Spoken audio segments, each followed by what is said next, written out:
Greetings and welcome to another Anhedenia project episode. Of course, I am kind of being a little bit of a spirit hovering over the beautiful balcony that was our ship back when we were able to leave the home. But so maybe a little bit of wishful thinking here. Maybe this is my willpower is projecting me here on this ship, and it's not strong enough because you can see I'm fading in and out. But today I'm going to be talking about some stuff in celebration of Anhedenia films up until this point. We have had quite a few projects here, I think 36 in total. And I've done one of these lists before. So I'm going to be sharing my screen here, which you'll be able to see. And this here, I'm going to see if I can, yes, actually that'll work well.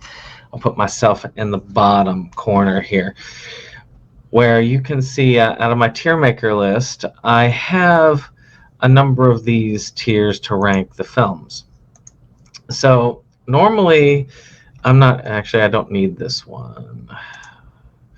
Delete that row. So we've only got 4 rows here. And the reason why is, under normal circumstances when we're doing our new reviews, we had a curious one, which was more of a, I'd like to see that, but I haven't gotten to it yet. But I've seen every single one of these projects. So that's not even a thing. I'm going to cover them in alphabetical order, not time order. And we're going to just take this one at a time. I might have to struggle for a moment to say, what was that movie again? Because some of the posters are a little bit odd. But we're going to rank them from how I would say priority. I'd say you'd have to, you need to just get up off your seat and go get this on physical so that you can maintain it in your collection. Yes, please, which is this is really good. I really like this film. I don't consider it necessarily a priority, but I think it would be great to preserve. A meh, I'd say, is more of a recommendation. Go ahead and check it out. I think it's worth a watch. It may not be my favorite, but I think it's okay. And hell no is, I really have no real desire to watch this again, and I don't recommend it, period. I would say if it's a meh or hell no, check it out on the streaming service before you do get to buying it on a DVD if you can find one. And I will have the link to it, as always, down below. Just $2 gives you access to pretty much everything on here, except for one item, and you can get that on his YouTube channel for free. So we're going to start with 1985-1986, which is one of his 3 animated features. Now, 1985-1986 was a pretty standout film. It's a coming-of-age story about these people entering into the 8th grade, and just this one person in particular, how he is dealing with that. It's really well done. The animation, yes, it's crude animation, but considering it's all done by one person, I think it's done fairly well. It's very enjoyable. I can watch this movie over and over again. I'm glad to have a copy in my collection on physical. It is a priority. I think that it's a must-get. So, Angela's Home Movie. Angela's Home Movies is not a bad film. It can be a little bit of a, I want to just say, it can be a little bit wordy. Maybe that's the word. There's a certain type of film that's sort of more of a monologue in a way, the way that the film is presented is more of a monologuing type. And we've talked about this on the Anhedenia project before, if you've seen us do this. And this is one of them. It's about a guy who is kind of filming this thing for his daughter. He's a gambler. And it has a pretty cool ending. And the ending really, to me, helps make the film more than that. I would say that this is a yes, please. I think that people should be checking it out. It's a good film. I don't think it's one of the greatest, but definitely, I think people should check this out, especially on the streaming. If you want to check that out before you get it, but it's worth having in the collection. So this weird scribble here is the audience. Unlike the play of the same name, this one is not so much. Again, this is a kind of a monologuing piece. It kind of drags. It's very slow, and I had a hard time keeping my interest through the whole of it. I've tried watching it twice, and I didn't really care for it either time. To me, I feel like there's very few of these that are going to be in the Hell No section, but I think this one would be. It's one of those that I really have no desire to come back to. It's not one I can recommend. It's just, Now, Boxing Time is very similar in a way. It's that same format as Angela's Home Movies and Audience, but this one has a little bit in the middle. It has definitely a draggy feel. He's basically this person who's doing boxing promotion, and he's walking around and he's talking about his deals and all this stuff, and life is just not the best. It's okay. I mean, I don't really dislike it. I don't really like it. It's okay. So I definitely put that as a meh. I think you could check it out. I don't have any problem with watching it again. I think I probably will in the future just to reevaluate. It was okay. So one of these films, and there's a couple like this. This one is The Bro Down. Now, it's about this guy who wants to get back because he thinks that his wife is cheating on him. So he's taking his friend down and he's going to go beat the guy up, and he wants his friend's support. His friend isn't quite feeling it. It's a comedy, and it does have some good laughs in it. I think it's a pretty solid film. I enjoyed watching it. I will definitely watch it again. Do I think it's a necessity? Not really, but it is a good film. It's a solid film. Definitely in the yes, please. All right, our YouTube one, Butler's Parlor. Essentially, it's about this group's journey to San Francisco for this guy to be a piano player, and his friend come along. It's done as old timey Western serials, and it's enjoyable. I found it fine. I found it entertaining. You can't get anywhere but YouTube, and it's a fun one. I really enjoyed it, so I put that as a yes, please. All right, Cool Summer. Well, Cool Summer is the third of the animated films that he did. Again, it's kind of a prequel to 1985, 1986, where during that summer before 8th grade, they're trying to get their last big run before that happens. And I do think it's great. I think it's got some suspenseful moments. It's very well written, like many of these films are. It's just well worth it. I think it's a good effort. Not just a good effort, a great effort. I would highly recommend it. All right. So I don't know why Death Toilet goes all the way back to the back. It's just the way it comes out. But Death Toilet is about this possessed toilet that is combated by these two, like this Vietnam vet who comes in because his brother died mysteriously and he's investigating. And of course, you have this priest that joins him. I think his name is Dingleberry. It's a Father Dingleberry. It's a very odd film. It is the thing that originally got me to watch these, and so for that, it's worth something there. It's an okay film. It's not the best. It's not as good as you would think a film Death Toilet would be, but still a fun enough film. I would say it's in the yes please category. Death Toilet number 2. Again, I loved the battle scene with the toilet at the end. They did a decent job of playing with those special effects and just the sounds. It definitely helped keep you off guard. I mean, the toilet's back. They're fighting it again. I'd say this one ranks just a little bit better over Death Toilet. Death Toilet 3 ranks just a little bit better over number 2. It has, he's bringing one of them back from the dead so they can fight this toilet again. The beach scene at the end makes the rest of it worth it. I enjoyed the movie overall. It was a decent experience. Again, another one, yes, please. Death Toilet 4, Brown Snakes on a Plane, is probably the most ambitious. It's got the most set design and the costume design on Potty Mouth is on the cover there. It's just as worth it right there just to see that. I actually think this one out of the 4 is a step above, and what it sets up makes it even more worth it. I would say if you can, when they come out with that trilogy set, get the trilogy set so you got them all there, and then you can get the 4th one an individual. Don't Get Out. I feel like I was really harsh on this one when I first watched it, but it feels more like it's a test about this guy. He's in his office. The office is haunted. I feel like it was him testing out a lot of his visual effects.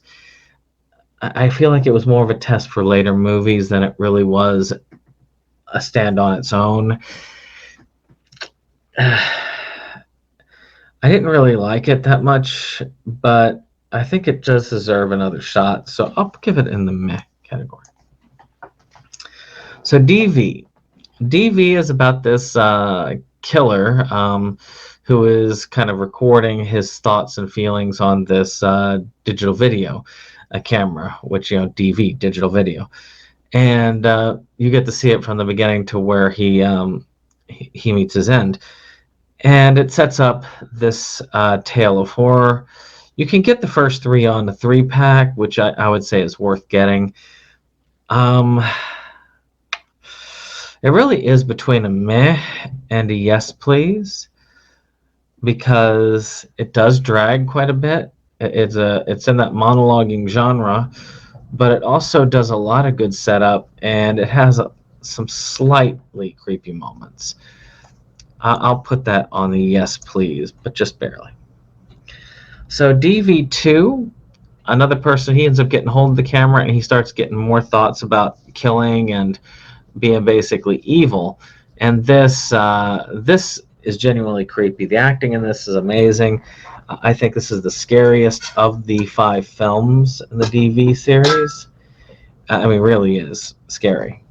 I think if you haven't seen DV5, you should. DV2, you should. If you see any of the films, see that one. I'd watch the first one for the setup. I'm trying to keep plate from a cat. But the second one is well worth it. I would watch. I'm probably going to rewatch all of them eventually anyway. Probably right before 6 comes out. I'm going to go through all of them again. So DV2 is a must get. DV3 kind of follows on the back of DV1 with the brother of the killer inheriting the video camera and a little bit of that possession and madness on top of it. It's better than the first one, but not as good as the second one. I'd say this one goes in that yes, please category. DV4, Electric Nightmares. Oh, it's a fun film. Apparently, the transmission gets locked into a bunch of electronic devices that decide that they're done with being updated and replaced, and they're going to kill their owner. And I love the uniqueness of the format. I love how it's done. I think it's a great and imaginative film. I can't wait till they do like a full-on Blu-ray set of all these movies. I want it to conclude and just have a full-on Blu-ray set it'd be pretty darn awesome. DV4 is a must-watch. I would say that right up there. And you can get that, well, I don't know if you can get it individually, but if you can, definitely get it. DV5, Cord Cutter Hell. That one, again, it's about that cord cutting. It kind of works with people doing cable access / web shows. It's a bit rambling. It's okay. I liked it in the fact that I feel like it's helping to set up, it's providing a more detailed setup for what's to come. I have a lot of high expectations for DV6, and this one helped build that nicely, so I'll put that in the yes please category. All right, Fleas. Fleas is probably the is coming out any day now if it's not out already. Fleas 2 is coming out in the near future, and it's worth checking out. It's about this entomologist, but he ends up getting like what he feels like he's this this just fleas or something on him, and it just devolves over time. It builds suspense really well. It's a pretty good film, and the ending definitely makes it worth the wait. So I'd say Fleas definitely the priority. The Forming is a fairly decent horror house, like haunted house film. I like a lot of these haunted house films. I think that they are well worth checking out. So if you haven't seen it, you probably should. Again, not one I feel like you have to have on physical, but one that I think is worth checking out. Definitely on the streaming, and then if you really like it, get it on the physical. All right. How many times can I say I love you? One of the two that I could not find any artwork for. It's about this guy who is trying to beg his girlfriend to take him back. That's the whole of it. That's the hour. I did not like this film. I did not like this film at all. I can't recommend it. It was really hard to watch. I forced myself to watch it twice. I still didn't like it. So I can't really rate this very, very highly. I can't recommend it at all. I just had to put it down here. So, but we're going from that to one I would truly recommend, which is Insect. Oh, Insect is amazing. I love this film. Again, it's the second of the animated films. It's a horror tale, but it's also one of two brothers learning to cope with loss. And there's a lot of interesting aspects to it. The animation tells it well. Again, it's that same animation style, so that might cause you problems. But for me, it's a must-have. I'm glad to have it. And I think the sequel is coming out this year, and I really look forward to it. It was really well done. Now, out of the three here, I'd probably put 85 to 86 as my highest ranked, but they're all really good films. I would rank them, I'd say all of them need a physical.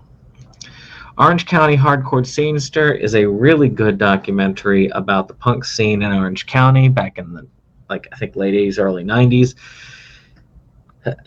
And to me, I can relate a little bit more to this. I was about a decade later when I would travel with some groups and listen to the music that they had. So the music was slightly different, but I was familiar with some of the bands. And you can get some of the music and the bands mentioned even today. It's well worth checking out. It's very entertaining. And if you like the punk scene, you want to look more into the punk scene, you should get a hold of this and watch it. Must look at. All right, so The Park.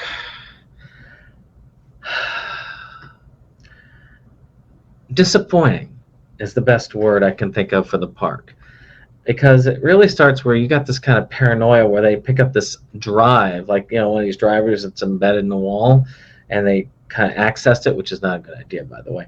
And just all this weird stuff starts happening, and it really was intense. I thought it was great. The two actors in this kind of bounced off each other very well, and it was a good film until the end, where a bunch of like cheesy effects were thrown in, and I feel like it kind of ruined it for me a bit. I didn't hate the film. I think it was a well enough film, but if it had gone to a different conclusion, I would have put it as a priority. I'll put it as a low yes, please, because it's better than a meh. It's very much worth checking out, and I will be checking it out again. So this next one is one I have to double check the name, because okay, The Reckoning. So The Reckoning is about this boxing promoter or someone that is being haunted by a former I think client. It's really well done. I don't know why I don't have this in my collection. I don't think it's released on DVD, which is a shame, by the way. I really think this would be great to have. There's a part of me that wishes I had the entirety of the Anhedenia collection, even the films I don't like, just because I would like to just have them all on physical. But I'm trying to just collect the ones I like. This is one I would like to get in my collection, just is not available. It's really intense, pretty creepy. Next to DV2, probably the scariest thing that he's put out in the horror line, so I put that up at the priority. Riding the Rail was kind of just a guy in his car go on a trip. That's it. I mean, it's okay. I mean, it's a monologue, and it's all right. I can't really recommend it, but I don't dislike it, so it can go in the meh category. Okay, The Riverbed. This one has grown on me. When I first watched it, I admit I laughed a lot. It's a horror movie, but some of the stuff was just so silly that I had to laugh, and I felt bad about it when I did. But at the same time, I look at it, and maybe that's because it's so well done that it's about this dude who's out of touch, and he's going to make this documentary about the homeless, even though he's got no empathy whatsoever. And we know these people. And then finds out there's this curse going around, and he ends up having to deal with the curse. That, I think, is done well. It is on physical, and I'm glad I have it. And I think that would be a priority. I think it really is. It's one of the best. It's not scary, but it's probably one of the better horror films he's got. All right, Safety in Numbers. Really good film. One of the 3 films where he was kind of emulating between Woody Allen and Kevin Smith, in my mind. He's kind of emulating those styles kind of mixed together. And it's a romantic comedy. It's really well done. I love the chemistry of the actors. I love the story. If you like those directors, I think you like this film. I will give it high ranks. Salvo 1. This is another monologue, and it takes place in this room where this guy's locked in, where I guess the end of the world is happening. I'd rather be outside enjoying the end of the world. There's supposed to be a lot of suspense here, and I guess I can understand where it goes, but it just doesn't come across to me. I cannot recommend it. I admit I didn't really enjoy it all that much. I feel like I probably owe it another view, but I just can't recommend it to anybody at this point. And no art. It's amazing. All the ones I don't have artwork for. And then the one that's got the really odd, scribbly artwork, those are the ones. Well. Okay, Schusterman Levine. What can I say? It's a great film. Probably, to me, the best film. If you liked, I wouldn't say it's. If you like Woody Allen's earlier work, if you like Zelig, or if you liked I want to say Small Time Crooks. Maybe it's that one. No, it's not Small Time Crooks. What is that one? I can't really think of it right now, and of course now I'm having to look it up. But if you look on Inside Movies Galore, we did do a kind of a double feature where we covered Schusterman Levine, and then we covered one of Woody Allen's earliest films, Take the Money and Run. It has a lot of similarities to Take the Money and Run. It's very good. It's about this boxer who really can't fight in his career, and it just, to me, is a great one. It was the last film I watched with my father before he died, and he actually enjoyed it, and that's saying something because he doesn't get films a lot. So this one's going to stay precious in my memories for a while. I have 2 copies of it because I have an older copy, which I love that, and that's actually illustrated here. The newer copy has kind of the artwork similar to the 1995, 1986, and a documentary on it. It's well worth watching both. If you haven't gotten a chance to see it, if you don't watch anything else, Anhedenia, you should watch Schusterman Levine. All right, shut up and get in the car. Again, this one has a lot of that. Again, it's not really a monologue. It's a back and forth between 2 brothers who are sorting out their issues as they're going for Thanksgiving. It's really well written, and I love how the back and forth works and how it plays out in the end.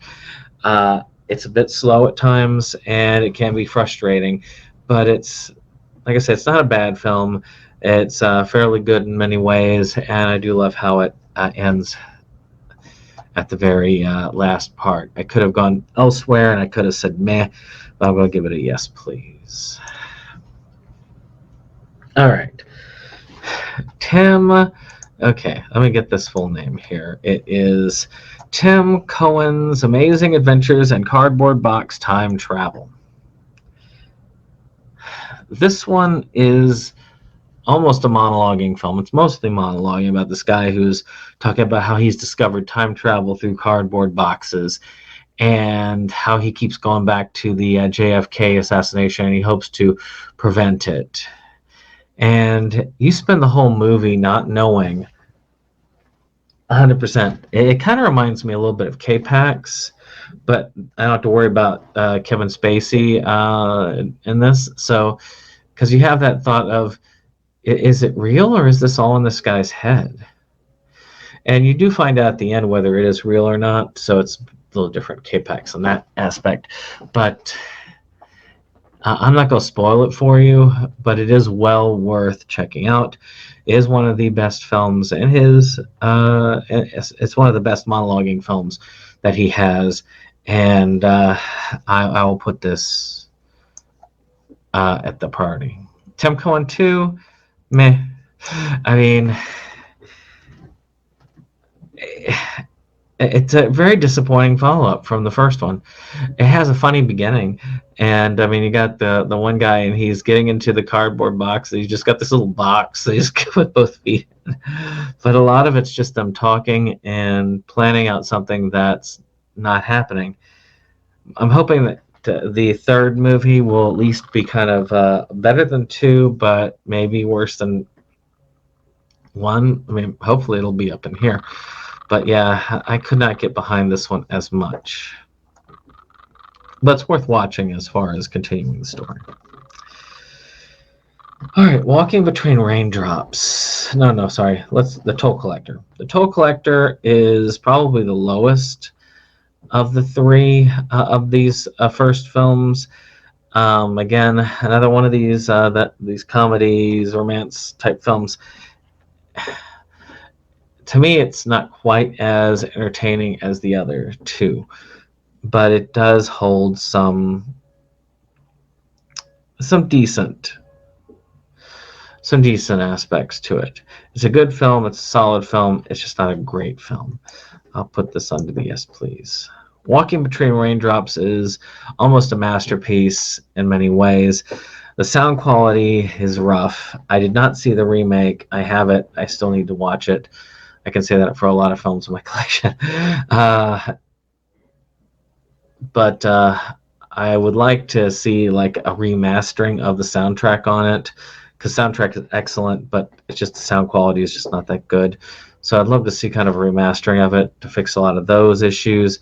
And then I would say is probably it ties with Schusterman as one of his best films. It really is. If you like those types of comedies, like the early Kevin Smith, not goofy Kevin Smith, actually more introspective Kevin Smith, and some of the Woody Allen romantic comedies. If you kind of mix those two together, that's what you get, and it is very well done. I would give it a high marks. Watching a movie, I think you really have to be a particular type of person to like this one. And it's about a guy watching a movie, and he's recording himself watching the movie. He's trying to do that thing like they did at the Empire State Building, where they filmed it for 24 hours, just because it's like as an art project, but people keep interrupting him, hence creating an even more entertaining movie than what he would have planned.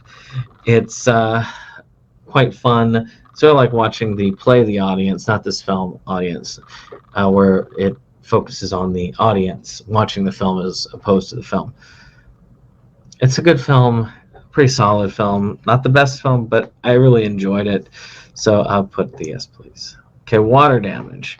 Water damage, it's really about somebody's focusing. And again, there's a lot of these films that do go into mental health and some of the deterioration that can happen. And it does it in a very marvelous way. I don't want to ruin anything of it, but yes, it does have to do with this water damage spot on the ceiling.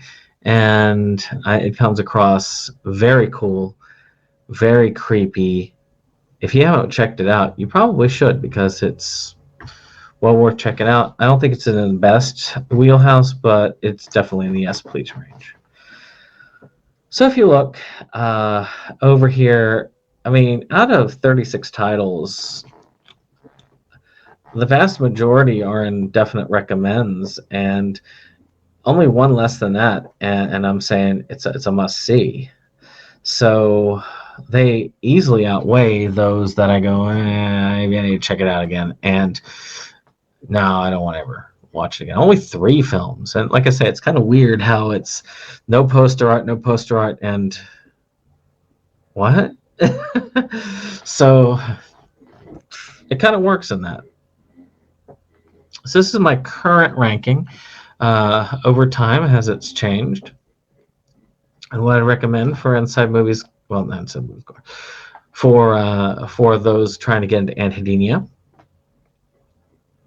So if you've liked this content, of course, hit that like button. Of course, hit the subscribe and share. And of course, we'll be talking about more Anhedenia projects soon, as Insect and Fleas 2 come out this year, I believe. So I do look forward to that. Take care.